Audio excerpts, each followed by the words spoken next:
जय Shri Krishna. Radhe Radhe. Hello guys, मैं आप लोगों के लिए आज लेके आई हूँ ये प्रीवियस जो भी एग्ज़ाम में क्वेश्चन है जो पूछे गए हैं उनको, क्योंकि वो भी हमारे लिए पढ़ना बहुत ज़रूरी होता है। हम लोग उनको पढ़ के नहीं जाते हैं और बहुत बार वही क्वेश्चन और बहुत बार क्या हर बार रिपीट होते हैं, हर एग्ज़ाम में रिपीट होते हैं, चाहे एग्ज़ाम कोई सी भी हो, हर बार उसमें आएंगे और हमें ये बात नहीं भूलनी चाहिए न। तो हमारा चलो आगे बढ़ते हैं वीडियो में और ज़्यादा टाइम नहीं लूँगी मैं आप लोगों का और फटाफट से क्वेश्चन देखते हैं।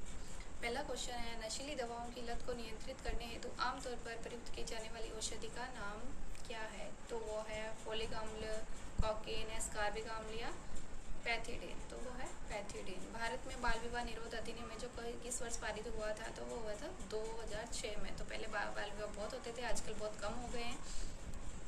राष्ट्रीय बाल श्रम उन्मूलन प्राधिकरण की स्थापना है वो कब की गई थी? 5 जून 1990 में। पहले बाल श्रम भी बहुत होते थे, हालांकि अब भी होते हैं लेकिन इतने नहीं होते हैं, कम होते हैं।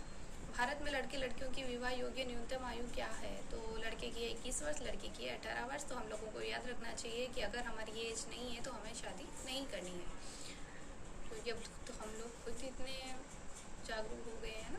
पहले नहीं थे बेचारे, मम्मी पापा जो भी बोलते थे कर लेते थे, अब तो करते नहीं हैं। निम्न में से कौन सा कथन है वो सही है? एकल परिवार में दहेज प्रथा सामान्य बात है, एकल परिवार में बाल श्रम सामान्य बात है, दहेज और बाल श्रम सामाजिक बुराइयां हैं, दहेज और बाल श्रम शहरों में सामान्य होता है। तो आपका तीसरा ऑप्शन है वो राइट होगा गाइस, दहेज और बाल श्रम है वो सामाजिक बुराइयां। देखो ये सारे क्वेश्चन है वो एग्जाम में पूछे गए हैं। तंबाकू की आदत है वो किससे होती है? ये देखो, अब यहाँ पे क्वेश्चन कुछ और है और ऑप्शन कुछ और दिए हुए हैं, है ना। चलो कोई बात नहीं। शारदा एक्ट का संबंध है जो इनमें से किससे है? तो बाल विवाह से। शारदा एक्ट जो भी लाया गया था वो बाल श्रम से, बाल विवाह से संबंधित था। अवसाधक, अवसाधक इनको बोलते हैं जो भी नशीले मादक पदार्थ होते हैं उनको अवसाधक बोलते हैं, ठीक है। तो ऑप्शन देख लेते हैं। वे दवाएं जो मन में विभ्रांति उत्पन्न कर देती है, शरीर में अत्यधिक ऊर्जा का संचार करने वाली दवाइयाँ, मस्तिष्क की क्रियाशीलता को कम करने वाली दवाइयाँ, उपयुक्त सभी। तो हमारा तीसरा ऑप्शन राइट है, मस्तिष्क की जो हमारी काम करने की क्षमता है उसको कम कर देती है ये दवाइयाँ। सामाजिक संरचना की केंद्रीय इकाई है, तो समाज में हम लोग रहते हैं तो उसमें हमारा जो सबसे पहले हमारी केंद्रीय इकाई वो परिवार है। गोत्र वंश ये सब तो बाद में आते हैं, है ना। बच्चों वृद्ध माता पिता की उचित देखभाल होती है, एकल परिवार में बिल्कुल नहीं होगी, संयुक्त परिवार में ही हो सकती है। तो दोनों ऑप्शन राइट है, इनमें से कोई नहीं, ये नहीं होगा संयुक्त परिवार में। संयुक्त परिवार में कौन सा घटक है वो साझा रहता है? आर्थिक, व्यय, खाद्य, उपयुक्त सभी। तो व्यय भी बराबर करेंगे वो लोग, मतलब एक दूसरे की हेल्प करके ही करते हैं। आर्थिक खर्चे भी सब मिलके ही करते हैं, खाद्य पदार्थ जो भी बनता करता है खरीद के लेके आते हैं वो भी सब मिलके करते हैं। तो यहाँ पे उपयुक्त सभी आपका ऑप्शन है वो राइट होगा। बाल श्रम का प्रमुख कारण है वो क्या है? अशिक्षा है, गरीबी है, अधिक जनसंख्या है, उपयुक्त सभी।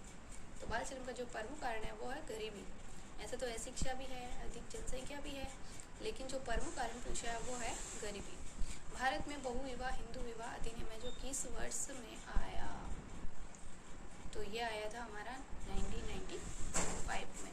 याद रखना, भूलना नहीं है, क्योंकि बहुविवाह और हिंदू विवाह अधिनियम पूछा है। तो वो है 1995, सॉरी 1955। देश में बाल अधिकारों के संरक्षण हेतु राष्ट्रीय आयोग की स्थापना है वो कब की गई थी? 2006 में, 2010 में, 12 में या 7 में? तो ये हुई थी हमारे 2006 में, क्योंकि बाल अधिकारों का भी ध्यान रखना हमारी ड्यूटी है, इसीलिए ये बाल अधिकार के संरक्षण हेतु राष्ट्रीय आयोग की स्थापना 2006 में की गई थी। सॉरी, ओहो, 2007 में की गई थी गाइस, याद रखना है। मादक पदार्थों में शामिल कौन कौन है? चरस है, हसीस है, अमीन, गांजा, भांग, ये सब है। कोकीन, हेरोइन, एसिड, उपयुक्त सब, ये तो सब है।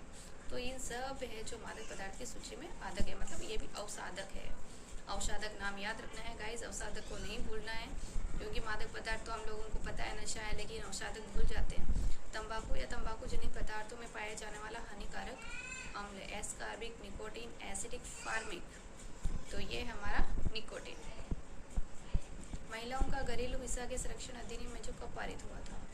तो वो हुआ था 4, 5, 6, 8 में। तो कब हुआ था? 2005 में। महिलाओं के साथ भी घरेलू हिस्सा आज भी होती है, दहेज के लिए भी आज भी औरतों के साथ मारपीट होती है। तो गाइस जो भी लेडीज़ है जागरूक बनो, क्योंकि ये घरेलू हिस्सा का जो संरक्षण अधिनियम है वो 2005 में बन गया, तो अब आप लोग क्यों सहन कर रहे हो? मत करो, आवाज़ उठाओ, है ना। फिर नेक्स्ट क्वेश्चन है, कौन सी विशेषता परिवार की नहीं है? कम से कम 2 भिन्न लिंग वाले वही साथ रहते हैं, वे समान भोजन, समान सामाजिक क्रियाओं का उपयोग करते हैं, सुरक्षा और बच्चों का साझा उत्तरदायित्व है। तो यहाँ पे है परिवार की नहीं है वो पूछा है, तो प्रत्येक सदस्य की आय भिन्न जमा होती है, भिन्न थोड़ी ना जमा होती है, साझा जमा होती है। तो ये ऑप्शन दिख रहा है। एकल परिवार से तात्पर्य है वर्ष 1950 के बाद बना परिवार जिसमें माता पिता उनके बच्चे, संपूर्ण परिवार जिसमें बच्चे, माता पिता, दादा दादी, केवल पति पत्नी। तो यहाँ पे है एकल परिवार का पूछा है, तो माता पिता और उनके बच्चे, बस इतना ही याद रखना है। परिवार एक इकाई है जिसमें माता पिता उनके 2 बच्चे होते हैं, ये कथन है सही नहीं है, क्योंकि इस कथन में इनकी स्पष्ट करना चाहिए कि बच्चे जैविक होते हैं, तो बच्चे तो जैविक ही होते हैं अजैविक कब से होने लग गए भाई? सही नहीं है, क्योंकि परिवार कई प्रकार के होते हैं, तथा परिवार का केवल एक ही प्रकार में वर्गीकरण नहीं किया जाता। सत्य है क्योंकि ये किसी आदर्श परिवार का आकार है, सत्य है क्योंकि सभी परिवार इसी प्रकार के होते हैं। तो गाइस इसमें है हम लोगों को उनके 2 बच्चे होते कथन है सही है या नहीं है, यही पूछा हमें, और उनकी व्याख्या भी करनी है। तो सही नहीं है क्योंकि परिवार कई प्रकार के होते हैं तथा परिवार का केवल एक ही प्रकार में वर्गीकरण नहीं किया जा सकता। सही बात है, यही है। तो गाइस ऐसे क्वेश्चन में ही हम लोग कंफ्यूज होते हैं, तो ऐसे क्वेश्चन में थोड़ी हम लोगों को एक्सप्लेनेशन पूछ लेते हैं, है ना, तो थोड़ा ध्यान रखना है। भारत में बाल श्रम को प्रतिबंधित करने के लिए बाल श्रम निषेध और विनियम अधिनियम जो किस वर्ष में पारित किया गया था? तो वो है 1986 में। तो गाइज ये थे आज के हमारे इम्पोर्टेंट क्वेश्चन जो प्रीवियस एग्जाम में पूछे गए थे। तो है ना, आप लोगों को रिवाइज करना है, बस एक नज़र देखनी है और कुछ नहीं करना है। बाकी क्वेश्चन ज़्यादा हार्ड नहीं है, इजी है। आप लोगों को बस ईयर्स है वो थोड़े अच्छे से याद रखने हैं, क्योंकि और रिपीट भी करना है, क्योंकि ईयर्स हम लोग भूल जाते हैं। और याद इसलिए रख रहा है क्योंकि ये प्रीवियस में पूछे गए क्वेश्चन है, तो बहुत ही इम्पोर्टेंट है ना। चलो आज के लिए राधे राधे, जय श्री कृष्णा। हाँ, वीडियो को शेयर करें, लाइक करें और सब्सक्राइब करना ना भूलें। जय श्री कृष्ण।